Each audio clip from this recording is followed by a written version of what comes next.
Enthusiasts, watch what we do and for the praise. We share advice and goalkeeping tips with you, but it's so important to share real life experiences and what's happening in today's game, you know, because a lot of people, especially parents or coaches, seem to misguide the youngsters, okay? And it's important that man management comes in.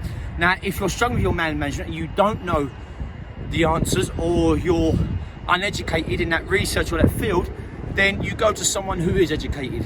Okay, you don't be one of those who just because you sit on the set on a Sunday watch a Liverpool game, you think you know it. Right, first and foremost, this is Harry. Leslie, okay. Harry, when did you come into me first training?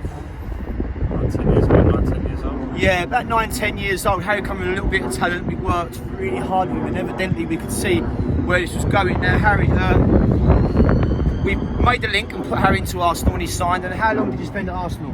About 2 years. 2 years. Did you enjoy it? To be honest, not really, no. Why? I think I was a very young age, and I think there's too much pressure at an early age. Yeah, see, that's interesting. You know, psychologically, things have changed in the last 5-6 years. Pro clubs are trying to nick the 6-7-year-olds off of us, and we're saying, no, calm down, you've got plenty of time. Whereas 10 years ago, it was sort of the in thing to put the boys in. But now we feel the lads are not really dealing with the pressure. So, pressure-wise, in terms of what, schooling, 3-4 times with training?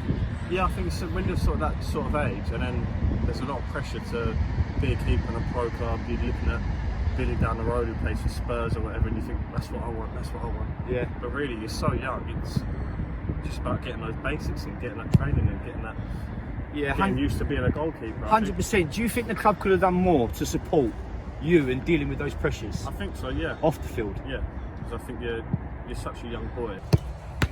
Good lad, good hands, come on. Good. Good distances, go on, drive, drive, drive. Yes, look at us. You're such a young boy. I think you need someone guiding you, telling you, tell you what, it's not the end of the world. You're 9-10 years old. It's not. Yeah. You're not playing in the Premier League. You're playing for the kids side, you know. Yeah, it's plenty of time to develop. But, you know, a lot of pressures, and this ain't dealt with. Coaches, I'll tell you, and it's from behind the scenes now.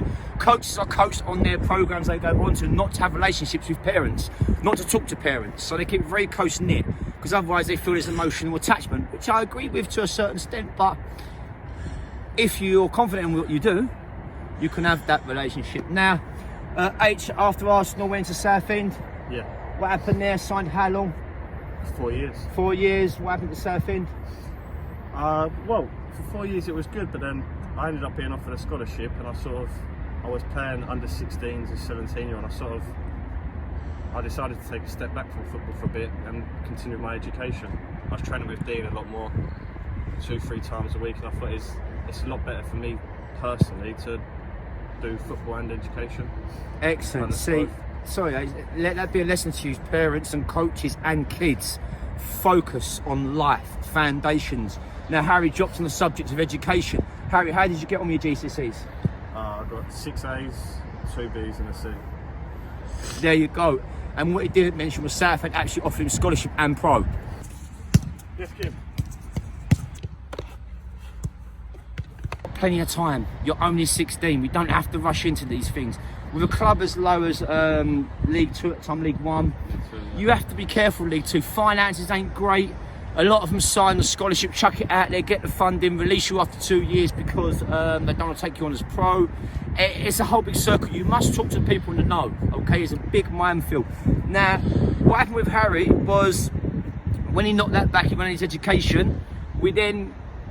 He come in, like he said, 2-3 times a week. He was training really hard. We need to move to, where'd you go? Wolves. You know, what did you sign down at Wolves? 3-year professional deal. 3-year pro. So all the kids out there are thinking it's here, we've got to go here. Even those who are really committed to training in what seems to be Chelsea, West Ham, it's not, it's a satellite centres. You've got to get your head right. You know, education and get the right training. Yes, it's good that these places offer you football to express yourself, but you've got to prioritise your training, what's good and what's not, what's meaningful for you, especially in your education years, because there's a lot of time to revise and do your exams and study as well as pick up the football. Now, Harry, how is it at Wolves? To be fair, it's an experience I take away from myself. I think some of the games I played played in, some of the people I trained with, some of the goalkeepers, the things you learn at Premier League clubs, unbelievable. But at the same time, I don't think I got the opportunities that I felt I wanted. I didn't really, in my last year, get the game time I needed, and that's what I've ended up leaving now. Now, Harry's made another decision. He's only 21? 21, yeah. 21 years old, still early doors. He decided to go back to university, okay, to pick up education. And fortunate enough, we've had a string full of clubs, you know, from League One right the way down, trying to nick Harry's signature. But he's been mature about this, you know. He wants to look at things. He knows the uncertainty in football. One hand, you've got to go for it. You don't know unless you go for it. The other hand, you've got to go for it, but be clever. You know, and that was the whole thing of setting up this full-time course for lads released at 16 who are not developed or have nowhere to go. We can spend 2 years working with them, secure their academic education and feed them back into football. Now, Harry, on the bright note, you're off on Friday. You're going to where? America. Good. What are you doing out there? So I'm basically doing, similar to here, full-time football and education degree. So it's really high standard of football. Opportunities to go into the MLS, get drafted, but then for a 4-year period, at the end of it, you come out with a degree as well. Yeah, it's you can see it as sort of like what you call a gap year, you know, because coming from Harry's been at it since 9 years old. He's been around the world in different tournaments and playing for different clubs, and he's been there, and what it's done is built him a solid foundation. Now, lucky enough, he's a very educated boy. He's focused on that, so he's got 2 pathways to take now, and hopefully those 2 will lead into one. And he's going to go to America and continue his football and studies. So, guys, watch this video. Take note from it. Any questions or advice, send me an email, and I'll always try, if I get the time, to answer. You know, and it's not always about diving top corners. We have to build these kids with the right foundation. You know, Harry, listen, all the best on Friday. He's off to America. I'm going to put a video of Harry training. Keep tabs on him. I'll drop his Instagram on there so you can have a look, follow. So, Harry, go out there and do stuff. You can talk the talk and walk the walk. Every now and then, someone changes the game.